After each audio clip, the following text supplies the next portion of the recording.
সেদিন ছিল পঞ্চমী, আর আকাশটা ছিল একেবারে ঝলমলে। মনটাও বেশ ভালো ছিল, কারণ পুজো তো প্রায় দোরগোড়ায়। আনন্দটাও মনের মধ্যে ছিল। পুজোর সময় জানো তো, আমার মতো এমন মানুষ অনেক আছে যারা একটু মার্কেটিং করে না বা শপিং করে না, আর প্ল্যানিং সে তো অনেক দূরের কথা। তবে হ্যাঁ, আমাদের যা প্ল্যান হয় সবটাই হুটহাট করে হয়। এখন বুঝতে পারি কি বলতো, মনের আনন্দটাই সব। মনটাকে খুশি রাখাই হচ্ছে সব। সেটার জন্য যে কোনো বাহানা হোক, কেউ দামি দামি শাড়ি গয়না কিনে আনন্দ করে, কেউ ভালো খেয়ে, কেউ ভালো ঘুরে, আর আমাদের মতো মধ্যবিত্ত সাধারণ মানুষরা সাধারণ ছোটোখাটো জিনিসেই খুশি হয়ে যায়। তবে যাই হোক, মা আসছে, সব থেকে বড় আনন্দ কিন্তু এটাই। তো সেই আনন্দেই বড়মশাইকে বললাম, চলো একটু টুক করে বেরিয়ে পড়ি, শাশুড়ি মাকে নিয়েই বেরোবো, কারণ মা তো আর সেভাবে বেরোতে পারে না। একরকম জোর করেই ওনাকে নিয়ে গেলাম, কারণ পুজোর কটা দিন সেভাবে বেরোতে পারবে কি পারবে না। তাই আজকে মনটা চাইলো একটু বেলুড় মঠ যাবো, আদ্যাপীঠে গিয়ে ভোগ খাবো। তো দেখো, যেমন বলা তেমন কাজ, চলে তো এসেছে বেলুড় মঠ। ওই যে, কোনো তো প্ল্যান করে আসেনি, তাই কিছুই জানি না মন্দির কখন খুলবে, কখন বন্ধ হবে, কখন ভোগ খাওয়াবে, আর এখানে এসেই সবটা জানতে পারলাম। তাই একটা ছবিও তুলে রাখলাম আগামী দিনের লিস্টগুলো, মানে ষষ্ঠী থেকে নবমী বা দশমী পর্যন্ত। আমরা আর আসি বা না আসি, যারা আসবে তাদের যেন কাজে লাগে, সেই জন্যই আর কি একটু ছবি তুলে রেখে দিলাম। আর বেলুড় মঠের ভিতরের ছবিটাও একটু টুক করে যা হোক করে তুলে নিলাম। এখানে আর আজকে বসা হবে না, আশাটা আজকে আর পূর্ণ হবে না। ওই যে, সব আশা কিন্তু পূর্ণ হয় না, আর সব কিছু ভাবনার সাথেও মেলে না। দক্ষিণেশ্বরের মন্দিরটাকেও দূর থেকে দেখতে হলো, কারণ আমরা এখন চলেছি আদ্যাপীঠের উদ্দেশ্যে, কারণ ওখানে গিয়ে ভোগ প্রসাদ নেব। ইচ্ছে ছিল প্রথমেই বেলুড় মঠ যাব, গিয়ে ওখানেই ভোগ খাবো। তবে ওই যে বললাম না, নিয়ম বা সময় কিছুই আমরা জানতাম না। তো যাই হোক, আদ্যা মায়ের কাছে চলে এসেই কুপন কেটে নিচ্ছিলাম। তো 80 টাকা করে কুপন কেটে আমরা পেট ভরে ভোগ খেলাম। আর তার আগে থাকতে, অনেক আগে থাকতে খাওয়া দাওয়া শুরু হয়ে গেছে।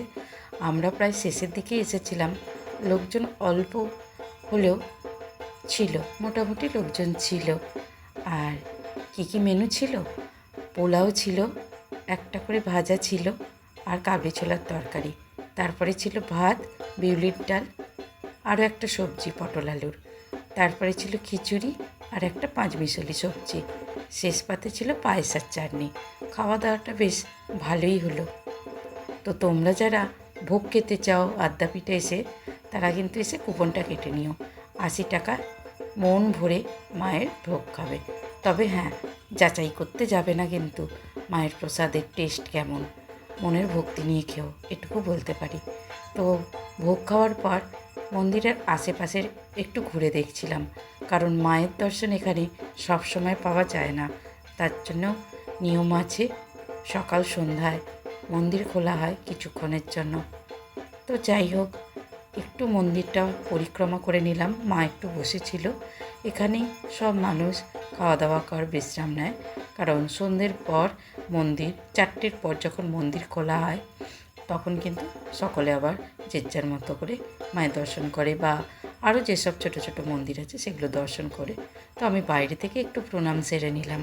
মায়ের দর্শন পাই আর নাই পাই, তবে এই যে মায়ের স্থানে এসেছি, এই সমস্ত জাগ্রত মন্দিরগুলো, দক্ষিণেশ্বর বলো, বেলুড় মঠ বা আদ্যাপীঠ, এখানে এলেই মনটা কীরকম একটা অন্যরকম হয়ে যায়। সত্যি কথা বলতে মনটা একেবারে শান্তি পেয়ে যায়। তো হাতে কিছুটা সময় ছিল, তো বড়মশাই বলল, এই সময়টাকে কাজে লাগাই, চলো বাড়ি না গিয়ে একটুখানি টুক করে ঘুরে আসি কল্যাণী থেকে। যদি কল্যাণী প্যান্ডেলটা একটু দেখতে পাই, বা ভিতরে যদি ভিড় না থাকে যেতে পারি, তাহলে হয়ে যাবে দেখা। সত্যি বলছি, অপূর্ব সুন্দর করেছে প্যান্ডেলটা।